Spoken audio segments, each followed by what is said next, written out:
সাতক্ষীরা বড় বাজারে প্রতিদিন পর্যাপ্ত আম উঠছে। বাগান থেকে আম নিয়ে যাচ্ছে ব্যবসায়ীরাও। এদিকে আগামী 15 মে বাজারে আসছে আমের রাজা হিমসাগর। সাতক্ষীরা বড় বাজার থেকে বিস্তারিত জানাচ্ছেন প্রতিনিধি এম জিল্লুর রহমান। জিল্লুর, সাতক্ষীরা আমের নগরী এবং সেখানে প্রচুর আম উৎপাদন করা হয় এবং কিছুদিনের মধ্যে সে আম আমরা বাজারে দেখতে পাবো। তো আমের সার্বিক পরিস্থিতি বাজার সম্বন্ধে আমাদের একটু জানান।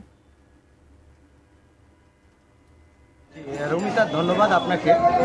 মূলত গুণে মানে সেরা সাতক্ষীরার আম বাজারে ওঠার শুরু থেকেই বেচাকেনা অব্যাহত আছে। সাতক্ষীরা বড় বাজারে আমি এখন আছি। আজ অন্তত 12 থেকে 15,000 মণ আম এই বড় বাজারে এসেছে। সকাল থেকেই আম আসছে এবং বিক্রি হচ্ছে। আগামী 15 তারিখে হিমসাগর আম বাজারে আসবে। এরপর বাজারের চাহিদা এবং পাইকার খরিদ্দারদের চাহিদা আরও বেড়ে যাবে।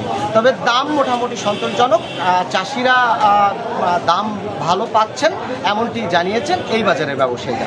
আমরা এই বাজারের সভাপতি, বাজার কমিটির সভাপতি রওশন আলী, আমরা তার সাথে একটু কথা বলবো এবং জানতে চাইব যে আসলে সামগ্রিক বিষয়টি একটু আমের বাজার নিয়ে সর্বশেষ কী পরিস্থিতি, কোনো কাঁচা আম বাজারে আসছে কিনা। আসসালামু আলাইকুম, আমি সাতক্ষীরা শহর কাঁচা ফল ব্যবসায়ী সমিতির সভাপতি। আমার নাম মোহাম্মদ রওশন আলী। এই আম বাংলাদেশের শ্রেষ্ঠময় আম হচ্ছে সাতক্ষীরা জেলা, এবং এই আমটা জেলা প্রশাসনের সম্মেলন কক্ষে ব্যবসাদার, কৃষি অফিসার এবং জেলা প্রশাসন সহ আলাপ আলোচনার মাধ্যমে 5 তারিখে যে ডেটটা হয়েছিল, এই ডেটটা হচ্ছে গোবিন্দভোগ, গোপালভোগ, শরীঘাস, গোলাপ ঘাস, বিভিন্ন প্রজাতির আমগুলো 5 তারিখ থেকে ভাঙা অর্ডার হয়েছে। এবং হিমসাগরটা 15 তারিখ, এটা 15 তারিখ ডেট হয়েছে ক্যালেন্ডার অনুযায়ী সরকারি। বাজারে কাঁচা আম আসছে কিনা একেবারে, এবং অপুষ্ট আম কোনো এখনো বাজারে আমাদের এখানে আসেনি। সেটার জন্য এই সমিতির নেতৃবৃন্দ আমরা সহ কঠোরভাবে আমরা সেটা তদারকি করছি এবং আসা নিষেধ।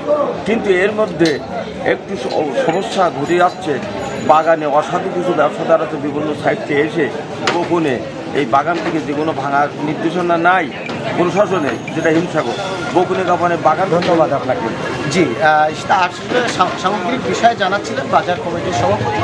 তবে এবার এই জেলায় 5,500 বাগানে 12,500 চাষি 70,000 মেট্রিক টন আম উৎপাদন করবেন, যা থেকে 350 থেকে 400 কোটি টাকা এবার সাতক্ষীরায় আসবে এমনটি প্রত্যাশা বাজার ব্যবসায়ীদের। তো এই ছিল সাতক্ষীরা থেকে আমার কাছে সর্বশেষ খবর।